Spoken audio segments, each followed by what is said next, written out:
Un es tā laikam sevi raksturot. Un es esmu ļoti optimistisks, pozitīvs cilvēks ar skatījumu uz dzīvi, kad viss ir ļoti labi.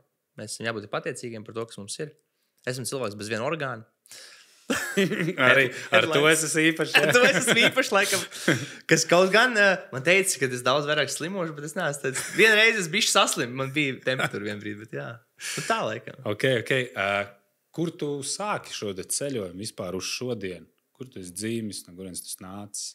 Es piedzimu Saldū. Man vecāki mani ieņēma Jelgavā, kad māma ar tēti studēja tur.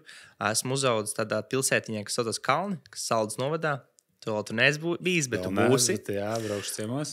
Un, tad es mācījos tur pamatskolā. Viņiem ir Kalnu pamatskola. Tad es gāju, vecāki man tiešām palīdzēja. Viņi aizved man uz Liepāju studēt vidusskolu.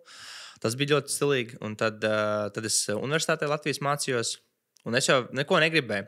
Man jau reāli mamma piespēlēja Liepāju, jo tas ir kaut kas foršāk. Viņa gribēja, lai man ir labāk, lai es kaut ko redzu. Jo es biju tāds bērns, laukos.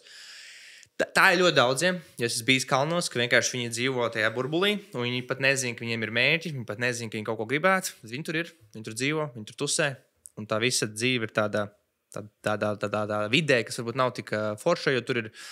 Es atceros, ka man pamatskolā bija svarīgi tur dzērt, tur papīpēt, tur nav neviens piemērs, tur tāda uzņēmējdarbība nav, tu vispār neredzi. Jo tur bija, kaut gan manā ģimenē tētim un mammai ir savu kaut kādu uzņēmējdarbības kaut kādas lietas, mammai ir tā ferma. Griezes lēnieki, viņiem ir kaut kāds 300-500 govis. Bet tad es jau tur neredzēju, jo tas ir tāds padomju savienības biznes. Jo viņi iegūta, tad, kad bija tās... No turienes arī pārgāja, palika viņiem. Jā, tas nebija tā, ka...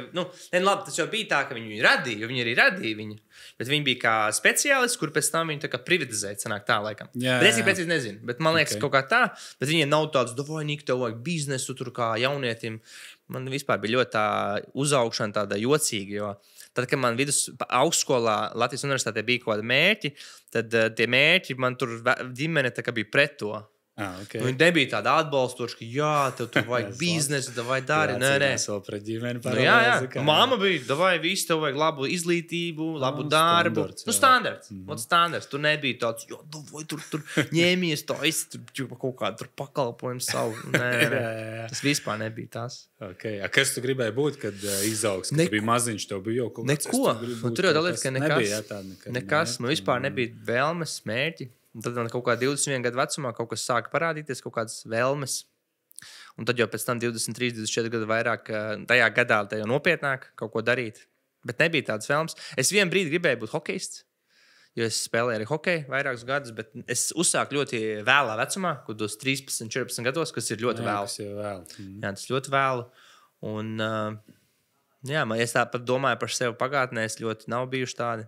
Vēl ir interesanti lieta. Es ļoti maz atceros bērnību, bet zinu, ka daudzi saka, ka viņi ļoti daudz atcerās. Bet es vispār neatceros. Man īstenībā ir ar fragmenti. Tas, man liekas, tiem, kam tā bērnība tāda piepildīta ar ko pozitīvu, to vai ritīgi negatīvu, vai ritīgi pozitīvu. Un tad droši vien tas spilgtās jau principā paliek mums zemapziņā. Bet ja viņi ir tādi bišķiņi bezkrāsaini bijusi, tā kā standarts tur no sērijas rutīnā kaut kādā, tad laikam es baigi arī neatceros. Tā, fragmentos, bet... Sajūta ir tāda, ka daudzi izdomā, ka viņi atcerās. Bet tā ir. Bet tā ir, kā smadzenes, viņas tā arī sakārto. Tā darbība, tā arī notiek to, ko tu nezini. Tu kā piedomā klāt, un tev uztais sev par īstenību. Jā. Un tad jau tu liekas, es atceros tā, jo tu esi izgudrojis.